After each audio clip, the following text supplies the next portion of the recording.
E aí, pessoal, vamos dar seguimento então agora à segunda aula da disciplina de Psicologia e Filosofia. Eu sou mestrando do professor Thiago, meu nome é Lourenço.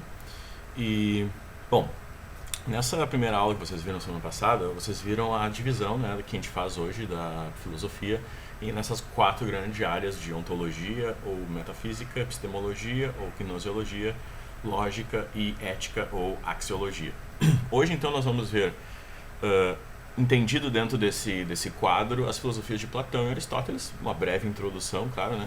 Vou deixar alguns materiais aí para vocês consultarem, para irem mais adiante. E convido já desde já vocês irem na aula sexta-feira, 1h30, que eu vou estar disponível, eu e o Thiago ali, para responder dúvidas e conversar sobre o texto, o que vocês acharam, se tiver alguma coisa que vocês querem saber ainda. Eu posso falar mais sobre algumas outras coisas que não vai dar tempo de falar aqui hoje. Bom, começando com Platão, então, ele foi aluno do Sócrates, né? Vocês viram os pré-socráticos na última aula, que são aqueles filósofos que estavam antes, um pouquinho, alguns foram até, viveram na mesma época que Sócrates, né? E agora a gente entra, então, em Sócrates, mas Sócrates não deixou nada escrito, ele mesmo, né? Então a gente, na verdade, estuda Platão e Aristóteles, que foram 2 autores que deixaram muita coisa escrita, e Platão foi aluno do Sócrates, né? Então, Platão foi aluno do Sócrates, depois Aristóteles foi aluno do Platão. Então temos uma sequência aqui entre 3 filósofos, que um foi professor do outro. Então podemos ver até bem legal ver a evolução, né, que teve o pensamento aí de um para outro. E bom, a gente começa com Platão porque ele veio temporalmente antes do Aristóteles. Então, bom, o Platão, a ontologia dele, que é aquela questão de responder o que é a substância, o que é o ser, né, do Platão, ela é muito famosa e tem consequências e tem influências até hoje, que é a teoria das formas, né, a teoria das ideias. Então, para o Platão, a realidade do mundo, ela é a realidade das ideias, nesse mundo transcendental das ideias. A nossa realidade física aqui, ela não é a realidade primária, vamos dizer assim. Essa realidade física é só uma realidade secundária e essas ideias ou formas é onde está a realidade mesmo do mundo. Então, reside nesse mundo das formas das ideias o que Platão vem chamar de alma, que é uma coisa que a gente pode entender muito como sendo uma analogia ao intelecto, né? A nossa mente. Mas Platão falava de alma. A alma para o Platão aqui, ela lembrando, ela reside nesse mundo das formas das ideias. O mundo físico, ela é um empecilho, é um aprisionamento da alma. A alma busca então superar esse mundo físico. Para a alma para Platão, então, ela é eterna, indivisível, simples, né, princípio de todas as coisas. Ele também vai classificar uma hierarquia aqui da alma, que é, no nível mais básico, a alma é o princípio da vida. No segundo nível, a alma dá a luz aí a paixões, né, luxúria e emoções, ele vai classificar. E, por último nível, o nível mais superior da alma, vamos dizer assim, é a racionalidade e inteligência, que é o que o humano, o homem tem.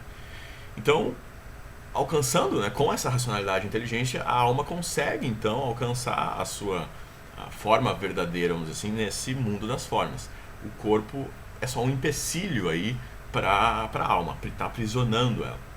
Então Platão divide muito, né, a realidade. A ontologia dele é bem dualista, né, uma ontologia onde tem uma realidade da matéria física e uma realidade transcendental, né, e a alma está nessa realidade transcendental, e essa realidade transcendental é a realidade verdadeira, vamos dizer assim. A epistemologia do Platão, então, segue exatamente nessa ideia, né, que o conhecimento, se a realidade ela está nesse mundo das formas, então o conhecimento também, o conhecimento verdadeiro está nesse mundo das formas, não está nos sentidos, não está no nosso mundo físico. Na verdade, Platão vai dizer que o mundo físico, ele coloca ilusões, né, para a alma, ele faz ilusões. Então a alma consegue alcançar esse mundo, né, esse conhecimento verdadeiro, melhor dizendo, através da racionalidade.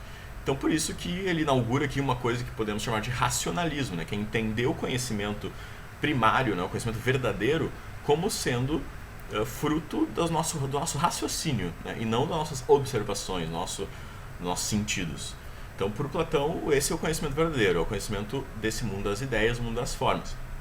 E aqui, para ele, é muito importante a matemática, né? A matemática, para Platão, é a maneira como a gente encontra, vamos dizer assim, esse mundo das ideias e das formas.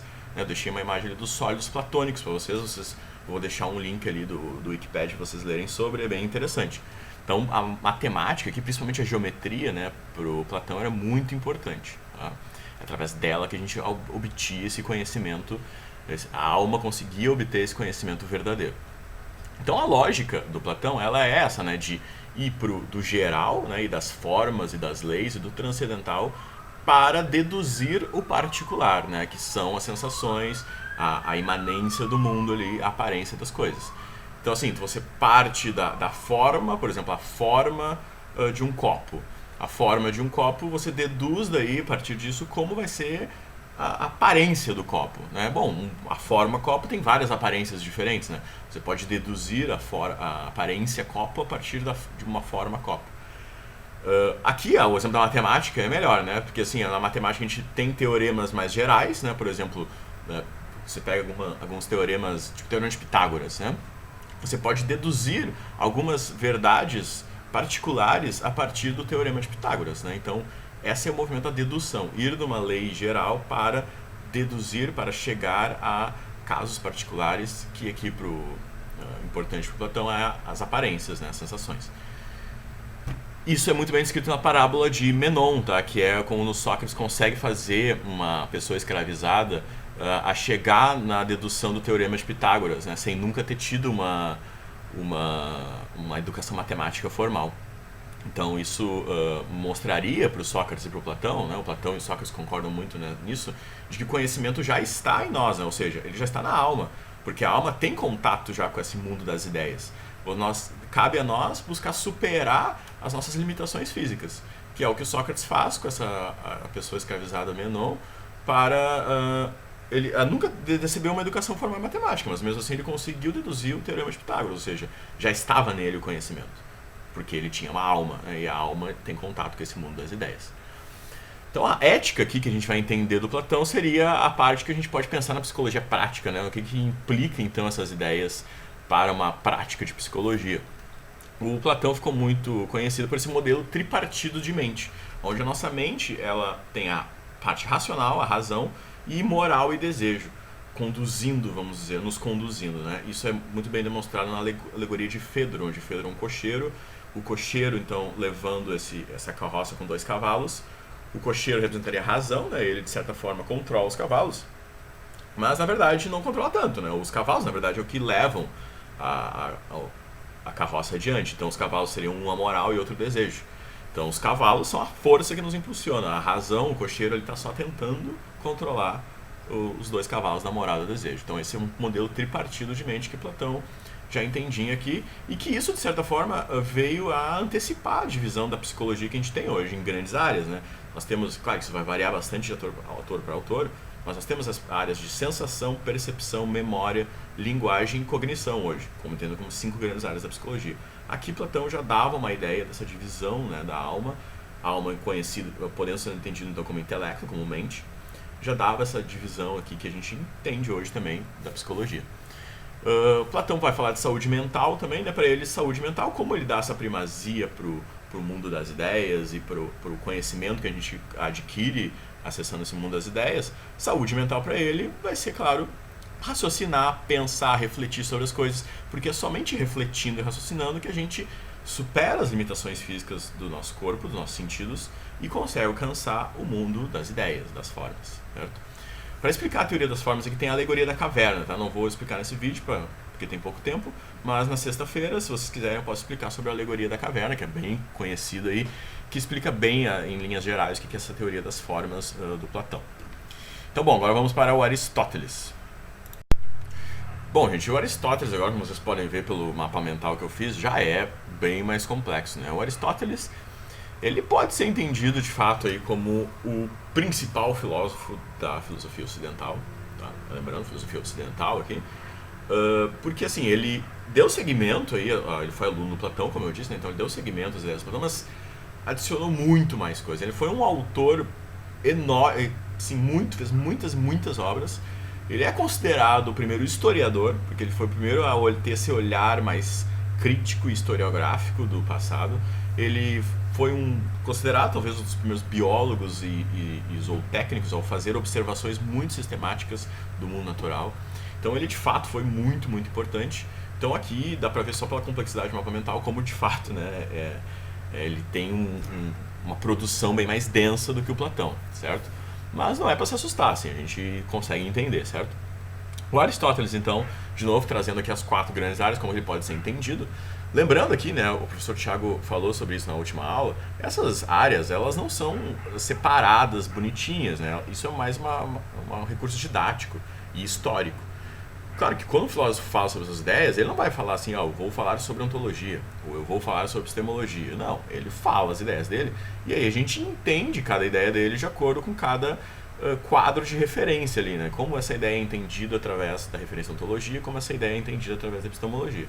Então aqui as coisas são muito relacionadas sempre, certo? Mas a gente divide de forma mais didática. A ontologia para Aristóteles aqui, diferente do Platão, então ele vai ser muito mais, né, pé no chão, vamos dizer assim, ele vai ser realista. Ele é o que a gente pode chamar de um realista, mas, porém, o que eu vou dizer agora é que ele não é materialista, tá? Tem diferença aí.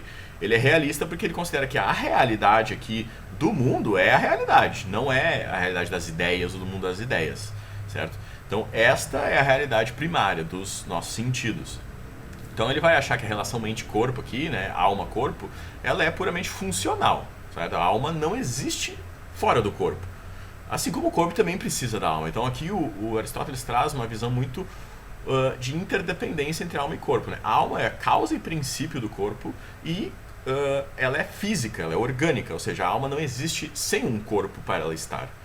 E o corpo também, sem a alma, não existe, porque a alma é a causa do corpo. Então no corpo estão nossas sensações, nossa sensibilidade, nossos sentidos, e na alma é a nossa racionalidade. Aqui para o Aristóteles, nisso ele segue o Platão, mas aqui é muito importante, ele atribui a alma a todos os seres vivos, não só os seres humanos.